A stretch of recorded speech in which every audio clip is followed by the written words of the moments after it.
Ačiū labai. Pasisakysiu ne tik kaip Tėvynės sąjungos narys, bet kaip ir buvęs diplomatas, ambasadorius. Manau, kad šios vyriausybės metu mes galėsime konstatuoti užsienio politikos mirtį. Kodėl taip sakau? Todėl, kad akivaizdu, kad Kęstutis Budrys tapo didžiausia socialdemokratų problema ir savotiškas politinis priešas.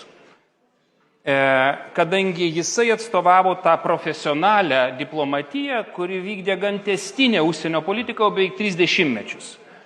Tavo priešo priešas paprastai tampa tavo draugas. Ir matosi tas linktis per visas 3 vyriausybės, kai socialdemokratai vis dažniau ir labiau gravituodavo į tuos Lietuvos priešus.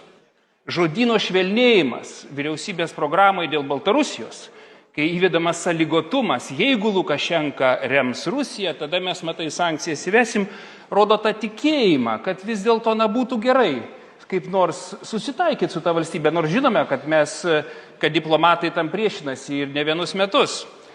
Lygiai tas pasakytina apie Kiniją. Tikėtina, kad pirmąją programą dar rašė užsienio reikalų ministras, nes ten yra tie šventi teiginiai, kad Kinija yra mūsų sisteminis priešininkas, dėl to, kad remia Rusiją kare, dėl to, kad įsitvirtinusi Baltarusijai, bet jau matosi, kad antrą programą neberašė užsienio reikalų ministras. Ten pasakyta, sieksime normalizuoti santykius su Kinija. Kas yra įdomiausia, šita trečioji vyriausybė jau nebesieks, jau jinai normalizuos santykius. Net siekio nėra. Tai reiškia, kad mes priimame 100% kainą, kurią mums įstatys komunistinė Kinija. O žinot, kas tai gali būti? Tai ne tik taivaniečių atstovybė, tai yra ir mūsų ekonominis saugumas, kurį pastebėjo, grėsmė tam pastebėjo dar Skvernelio vyriausybė, kaip komunistinė Kinija norėjo perimti visas mūsų faktiškai svarbiausias ekonomikos sritis. Tai yra ir ES vienybė, tos pačios ES, kuriai mes pirmininkausim. Nes kas labiausiai šiuo metu skaldo ES, jeigu ne Kinija? Dėl Rusijos mes ją jau suvienijom. Pasižiūrėkite į biudžeto deficitą – milijardas per dieną. Ir mes stojame į Kinijos pusę. Bet kas labiausiai svarbu, ir aš tą sakiau šiandien užsienio reikalų ministrui, noriu pasakyti būsimam premjerui, jūs susidarysite visus vartus į Vašingtoną. Jūs absoliučiai nesuprantate, kaip sistemiškai Amerikoje svarbus Kinijos veiksnys. Labiausiai vienijantis kongresą klausimą yra Taivanas. Taivano draugų grupė yra milžiniška, beveik 300 kongresmenų.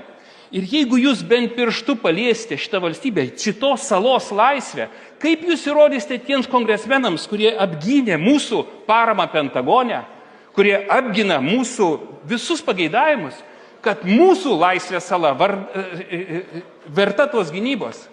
Nė vienas socdemų premjeras neįžengė į Baltuosius rūmus. Premjerė, aš tiesiog įspėju jūs kaip žmogų, kurį gerbiu. Nedarykite tos klaidos su Taivanu, kaip jau padarėte su Baltarusijos opozicija. Kas baisiausia, kas gali įvykti, švelniausia to forma bus, kad ministras tiesiog atsistatydins arba jį atstatydins. Bet aš bijau, kad jūs tiesiog nuimsite to žmonės, kurie tas vertybės išpažino ir jų vietą pastatysite to žmonės, kurie prisitaikys prie jūsų radikalios politikos. Jūs nebūsite vienintelis premjerė, nes tokių radikalių vyriausybių socialistų, kurios dirba su radikalais, yra daug. Yra Ispanija, yra Slovakija, yra Gruzija, kur socialistai lygiai tą patį daro, bet tai bus milžiniška klaida. Ir tai nebus mūsų užsienio politika, kurią vykdėm beveik 3,5 dešimtmečio. Pagalvokite apie tai, įsaugokite mūsų vienybę užsienio politikų ir nedarykite tos klaidos.